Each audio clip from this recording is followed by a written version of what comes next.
ಯಾಕಂದರೆ ಒಂದು ಎರಡು ಪ್ರಮುಖವಾದಂಥ ಬೇಡಿಕೆಯೊಂದಿಗೆ ಇವತ್ತು ನಾವಿಲ್ಲಿ ಧಾವಿಸಿರೋದು. ಒಂದು ಅಂತ ಹೇಳಿದ್ರೆ, ಕಳೆದ ಜನವರಿ ತಿಂಗಳು 7ನೇ ತಾರೀಕು ಹೋರಾಟ ನಮ್ಮದು ರಾಜ್ಯ ಮಟ್ಟದ ನಡೀತು. ಇದೇ ಫ್ರೀಡಮ್ ಪಾರ್ಕಲ್ಲಿ 20,000ಕ್ಕೂ ಹೆಚ್ಚು ಜನ ಆಶಾ ಕಾರ್ಯಕರ್ತರು ಬಂದು ಬಿಸಿಲನ್ನದೆ ಚಳಿ ಅನ್ನದೆ ರಾತ್ರಿ ಆಗಲೂ ಹೋರಾಟ ಮಾಡಿದ್ದೀವಿ. ಆ ಟೈಮಲ್ಲಿ ಮುಖ್ಯಮಂತ್ರಿಗಳ ಜೊತೆಗೆ ಒಂದು ಇದು ಮೀಟಿಂಗ್ ಆಗಿತ್ತು ಎಲ್ಲ ಅಧಿಕಾರಿ ವರ್ಗದವ್ರ ಜೊತೆಗೆ. ಸೊ ಇಲ್ಲಿ ಬಂದು ಅನೌನ್ಸ್ ಮಾಡಿದ್ದೇನಂತಂದರೆ, ಕಮಿಷನರ್ ಬಂದು ಅನೌನ್ಸ್ ಮಾಡಿದ್ರು, ಇಲಾಖೆಯ ಹೆಲ್ತ್ ಡಿಪಾರ್ಟ್ಮೆಂಟ್ನ ಕಮಿಷನರ್ ಬಂದಿಲ್ಲ ಅನೌನ್ಸ್ ಮಾಡಿದ್ರು ಮುಖ್ಯಮಂತ್ರಿಗಳ ಪರವಾಗಿ. ಏನಂತ ಹೇಳಿದ್ರೆ 10,000 ರೂಪಾಯಿ ಕ್ರೋಢೀಕರಿಸಿ ನಾವು ನಿಮಗೆ ಕೊಡ್ತೀವಿ, ಅದ್ರ ಮೇಲ್ಪಟ್ಟು ಇನ್ನೇನು ಕೆಲಸ ಮಾಡ್ತಾ ಇದ್ದಾರೆ ಆಶಾಗಳು ಅವ್ರಿಗೂ ನಾವು ತುಂಬಿಸ್ಕೊಡ್ತೀವಿ ಅಂತ ಹೇಳಿದ್ದಾರೆ. ಹಾಗೆ 10,000 ಕೆಳಕ್ಕೆ ಯಾಕೆ ಅಮೌಂಟ್ ಬರ್ತಾ ಇದೆ ಅವ್ರಿಗೂ ನಾವು 10,000 ಬರೋ ಹಂಗೆ ಮಾಡ್ತೀವಿ ಅಂತ ಹೇಳಿದ್ರು. ಆದರೆ ಯಾವ ಆದೇಶಗಳು ಇದಕ್ಕೆ ಲಿಖಿತವಾಗಿ ಕೊಟ್ಟಿಲ್ಲ ಅವರು. ಸೊ ಕಳೆದ 2 ತಿಂಗಳಿಂದ ನಾವು ಎಲ್ಲ ಅಧಿಕಾರಿಗಳನ್ನ ಮೀಟ್ ಮಾಡೋಕ್ಕೆ ಪ್ರಯತ್ನ ಮಾಡಿದ್ದೀವಿ. ಹೆಲ್ತ್ ಮಿನಿಸ್ಟರ್ನು ಕೂಡ ಮೀಟ್ ಮಾಡಿದ್ದೀವಿ 2 ಬಾರಿ. ಆದರೆ ಇದು ಲಿಖಿತವಾಗಿ ಈವರೆಗೂ ಕೂಡ ಅವರು ಕೊಟ್ಟಿಲ್ಲ, ಯಾವ ಸ್ಪಷ್ಟತೆ ಇಲ್ಲ ಸರ್. ಹಾಗೆ ಎರಡನೇದಾಗಿ ಬಡ್ಜೆಟ್ ಶುರುವಾಗೋ ಮೊದಲು ನಾವು ನಿಮ್ಮನ್ನು ಕರೆದು ಯೂನಿಯನ್ನ ಕರೆದು ನಾವು ನಿಮ್ಮ ಜೊತೆ ಮಾತಾಡ್ತೀವಿ ಅಂತ ಹೇಳಿದ್ರು. ಅದ್ರ ಬಗ್ಗೆನೂ ಕೂಡ ಮಾತುಕತೆಗೂ ಕರೆದಿಲ್ಲ. ಕೊನೆಗೆ ಏನು ಮಾಡಿದ್ದಾರೆ, ಬಡ್ಜೆಟಲ್ಲಿ 22,000 ಜನಕ್ಕೆ ಮಾತ್ರ 1,000 ಜಾಸ್ತಿ ಮಾಡ್ದಂಗಾಯಿತು. ನಾವಿರೋದು 46,000 ಜನ ಆಶಾಗಳು, ಆದರೆ ಕೇವಲ 22,000 ಜನಕ್ಕೆ ಮಾತ್ರ 1,000 ಜಾಸ್ತಿ ಮಾಡಿದರೆ ಇನ್ನು ಉಳಿದಂಗೆ 20,000 ಜನ ಆಶಾಗಳಿಗೆ ಏನೂ ಇಲ್ಲ.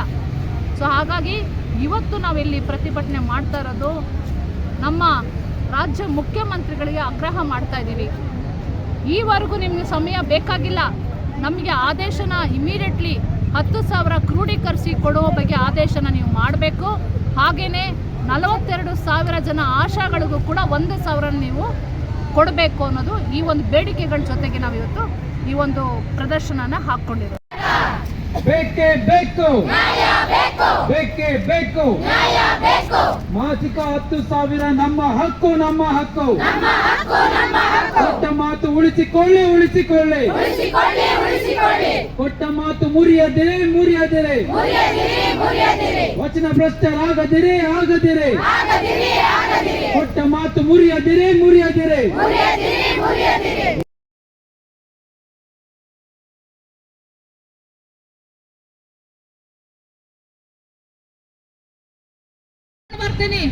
ನಾನು ರಿಪೋರ್ಟ್ ತಗೊಂಡ್ ಬರ್ತೀನಿ, ನಾನು ಶುಗರ್ ಪೇಷಂಟಾ ಇಲ್ವಾ ಅಂತ ಬೇಕು. ಆಶಾ ಕಾರ್ಯಕರ್ತೆಯರ ಒಗ್ಗಟ್ಟು ಚಿರಾಯುವಾಗಲೇ. ಏನೇ ಕೊರತೆ ಬಿದ್ರು ಕೂಡ ಕೆಲವರಿಗೆ 7,000 ಬರ್ತಾ ಇತ್ತು. ಸೊ ಈ ಮಾತಾಡಿದ್ದೀರಾ, ಪ್ರತಿಯೊಬ್ಬರು 1,000 ನೀವು ಕೊಡಬೇಕು ಅಂತ ಘೋಷಣೆ ಮಾಡಿದ್ದೀರಾ. ಎಲ್ಲ ಪತ್ರಿಕೆಗಳಲ್ಲೂ ಬಂದಿದೆ, ಟಿವಿ ಮಾಧ್ಯಮಗಳಲ್ಲಿ ಬಂದಿದೆ. ಅದು ಕೂಡ ನಿಯುಕ್ತ ಆಶಾ ಕಾರ್ಯಕರ್ತೆಯರ ಸಂಘದಿಂದ ಇವತ್ತು ಜಿಲ್ಲಾವಾರು ಹೋರಾಟ ನಾವು ಹಮ್ಮಿಕೊಂಡಿದ್ದೀವಿ. ಬೆಂಗಳೂರು ಸುತ್ತಮುತ್ತಲಿನ ಉರಿಯೋ ಚಳಿಯಲ್ಲಿ ಹೋರಾಟ ಮಾಡಿದ್ವಿ. ನಾವು ಜನಕ್ಕೆ ಆರೋಗ್ಯನ ಕೊಡ್ತಾ ಇದ್ದೀವಿ, ಆರೋಗ್ಯದ ಅರಿವನ್ನು ಮೂಡಿಸ್ತಾ ಇದ್ದೀವಿ. ಆದ್ರೆ ನಮಗೆ ಆರೋಗ್ಯದ ಭದ್ರತೆ ಇಲ್ಲ, ಹಾಗೆ ರಜೆನೂ ಇಲ್ಲ. ಕಾಯಿಲೆ ಬಂದ್ರೆ ರಜೆ ಇಲ್ಲ. 24x7 ಕೆಲಸ ಮಾಡಬೇಕು ನಾವು. ಕ್ಯಾನ್ಸರ್ ಆಗಲಿ ಮತ್ತೊಂದು ರೋಗಕ್ಕೆ ನಾನು ತುತ್ತಾದ್ರೆ ಅಥವಾ ಬಳಲ್ತಾ ಇದ್ರೆ ನಮಗೆ ಬೇಕಾದಂತಹ ರಜೆ ಇಲ್ಲ. ಅದಕ್ಕೆ ಬೇಕಾದಂತಹ ಧನ ಸಹಾಯ ಮಾಡ್ತಾ ಇಲ್ಲ ಸರ್ಕಾರ. ಇದು ಕೊಡಬೇಕು ಅಂತ ಕೇಳಿದ್ರು ಕೂಡ ನಾವು ಒಂದು ಪ್ರಮುಖವಾದ ಬೇಡಿಕೆ ಇಟ್ಟಿದ್ವಿ. ಆ ಸಂದರ್ಭದಲ್ಲಿ